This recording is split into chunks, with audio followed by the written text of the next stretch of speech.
Today's non spoiler video వచ్చేసి అనుపమ గారి పరదా మూవీ రివ్యూ. ఈ మూవీ అందరి సరదాలు తీర్చేసేలా ఉంది భయ్యా. లిటరలీ మూవీ ప్రమోషన్స్ కోసం అనుపమ గారు చాలానే కష్టపడ్డారని చెప్పాలి. ఈ మూవీలో ఉండే పరదా క్యారెక్టర్ ని జనాల్లోకి తీసుకొని రావడానికి తన క్యారెక్టర్ ని వేసుకొని మరీ ఇంట్రడ్యూస్ చేసుకుంటూ తన మూవీని ప్రమోటింగ్ చేసుకుంది. అంత ప్రమోట్ చేసినందుకే ఈ మూవీ ఇంత పెద్ద ఓపెనింగ్స్ అందుకుందని చెప్పాలి. లిటరలీ మూవీ కొత్త కాన్సెప్ట్ తోటి రావడం వల్ల జనాల్లో ఈ మూవీని ఇంట్రెస్టింగ్ గా చూడడానికి ఇష్టపడతారని చెప్పాలి.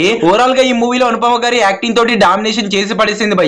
ఇక వేరే క్యారెక్టర్ లో యాక్టింగ్ చేసిన వాళ్ళు కూడా వాళ్ళ క్యారెక్టర్లకు న్యాయం చేశారని చెప్పాలి. ఈ మూవీలో కొత్త కాన్సెప్ట్ ఉండడం వల్ల జనాలు ఈ మూవీని చూడడానికి ఇష్టపడతారని చెప్పాలి భయ్యా. బికాస్ ఈ మూవీ వచ్చేసి పరదాని కాన్సెప్ట్ తోటి రావడం వల్లనే. ఇక ఈ మూవీ స్టోరీ వచ్చేసి కొంచెం చెప్తాను వినండి. ఒక ఊరు ఉంటుంది. ఆ ఊరిలో మూఢనమ్మకాలని నమ్ముతూ ఉంటారు. ఎవరైతే ఆడవాళ్ళు మెచ్యూర్ అవుతారో వాళ్ళు పరదా వేసుకుని ఎక్కడికైనా వెళ్ళాలన్నమాట.